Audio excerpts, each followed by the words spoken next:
O Fórum Brasileiro de Segurança Pública divulgou um relatório que aponta que o Brasil registrou 62 mil mortes violentas em 2016, números considerados recorde.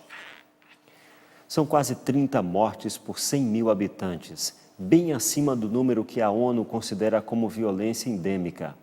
O Brasil registrou 61.619 mortes violentas no ano passado.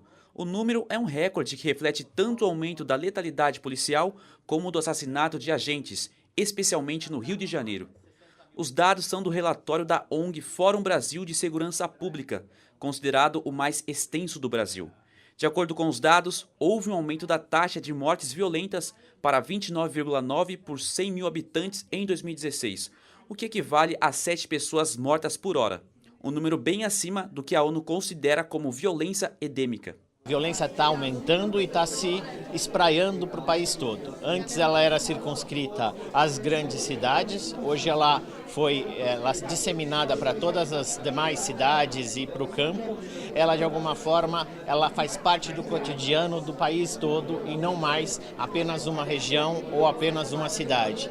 Os estados do Nordeste lideram as estatísticas. Sergipe é o mais violento do Brasil, com uma taxa de 64 mortes por 100 mil habitantes, seguido pelo Rio Grande do Norte, com 56,9 e Alagoas com 55,9. Nós temos crise econômica, mas crise política e institucional. Nossas polícias têm baixa taxa de confiança da população e não só as polícias. As instituições públicas brasileiras gozam de baixíssima confiança e legitimidade junto à população. Se a gente quer mudar, a gente precisa investir em política pública mais efetiva. A letalidade policial cresceu 26,8% em 2016 em relação ao ano anterior, com pelo menos 11 pessoas assassinadas por dia durante as incursões das polícias militar e civil.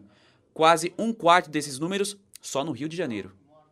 Minha gente, e sobre a violência aqui na nossa região, a Secretaria de Segurança Pública do Estado de São Paulo divulgou as estatísticas criminais do mês de setembro. Segundo os dados, o Vale do Paraíba e o Litoral Norte apresentaram queda em casos de homicídio. Foram registrados 22 casos no último mês. No mesmo período do ano passado, 39 homicídios haviam sido contabilizados. A queda é de 43,59%. A região apresentou um balanço positivo em diversas áreas: latrocínios, números de vítimas, furtos e roubos, roubos de veículos, cargas e bancos registraram reduções. Apesar dos resultados que indicam a diminuição da violência em nossa região, os casos de estupro subiram em comparação com o mesmo período do ano passado. As ocorrências passaram de 43 para 48. Segue o repórter setorial. Outras notícias da nossa região você acompanha agora no Plantão da Redação.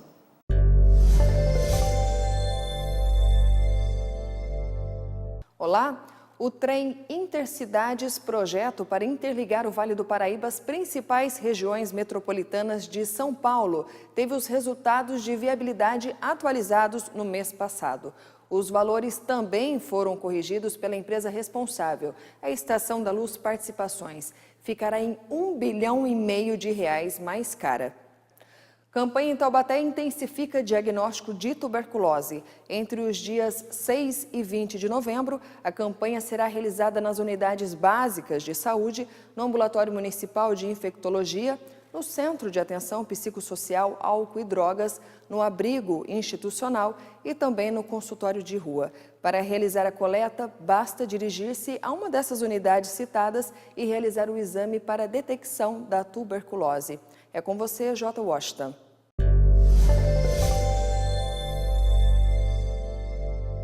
Estudos da ONU revelam que o excesso de CO2 emitido na atmosfera do planeta pode comprometer o cumprimento de parte dos 17 objetivos previstos para 2030. 2 anos atrás, 195 países se comprometeram com o Acordo de Paris, que visa, entre 16 outros objetivos, reduzir a emissão de gases nocivos associados ao aquecimento global. Mas estudos realizados pela Organização das Nações Unidas apontaram que cumprir os 17 objetivos previstos para 2030 pode não ser possível.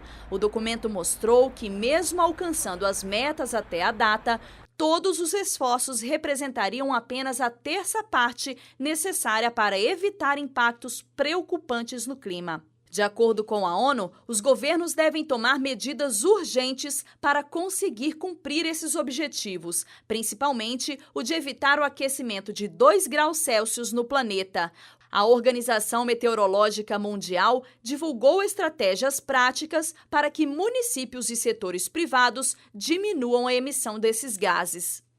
Dados da Pesquisa Nacional de Amostra de Domicílio divulgados pelo IBGE mostram que a taxa de desemprego teve um recuo e caiu para 12,4%. Um dos bons sinais de que a economia de um país tem boas expectativas é quando a taxa de desemprego fica lá embaixo. É por isso que o brasileiro pode ficar mais animado com o resultado da PNAD, Pesquisa Nacional de Amostra de Domicílio, divulgada pelo Instituto Brasileiro de Geografia e Estatística. De acordo com o levantamento, a taxa de pessoas sem emprego fechou o último trimestre deste ano em 12,4%, a menor taxa de desemprego do ano. A pesquisa aponta que um dos fatores que tem influenciado a queda do número de desempregados é o trabalho informal. Dos mais de 90 milhões de pessoas ocupadas, 22 milhões e 900 mil pessoas trabalham informalmente, um crescimento de 1,8% na comparação com o trimestre anterior. Enquanto o número de trabalhadores informais aumentou, a quantidade de empregados com carteira de trabalho assinada se manteve estável no trimestre, se comparado com o período anterior, e chegou a setembro em mais de 30 milhões de pessoas. Mas apesar de uma diminuição expressiva da taxa de desemprego, a população desocupada atingiu cerca de 13 milhões de pessoas, número ainda maior do que o registrado no mesmo período do ano passado. Em relação ao mesmo trimestre de 2017, houve alta de 0,6 ponto percentual na taxa de desocupação. Já o número de pessoas ocupadas aumentou em 1,6%, o equivalente a 1,5 milhão de pessoas a mais no mercado de trabalho. E olha só, mais pessoas estão entrando no mercado de trabalho por conta própria. É o que revela uma pesquisa por amostra de domicílios divulgada pelo IBGE. O cabeleireiro Diego trocou a área administrativa pelo setor de beleza. Segundo ele, não existe crise quando o assunto é a vaidade dos brasileiros. Faz um mês que ele resolveu alugar uma cadeira neste espaço no centro do Rio de Janeiro. Para Diego, a liberdade de horários é uma vantagem. Eu não tenho uma regra, tantas horas que eu tenho que fazer, ou não, chego aqui, faço meu horário e depois vou para casa.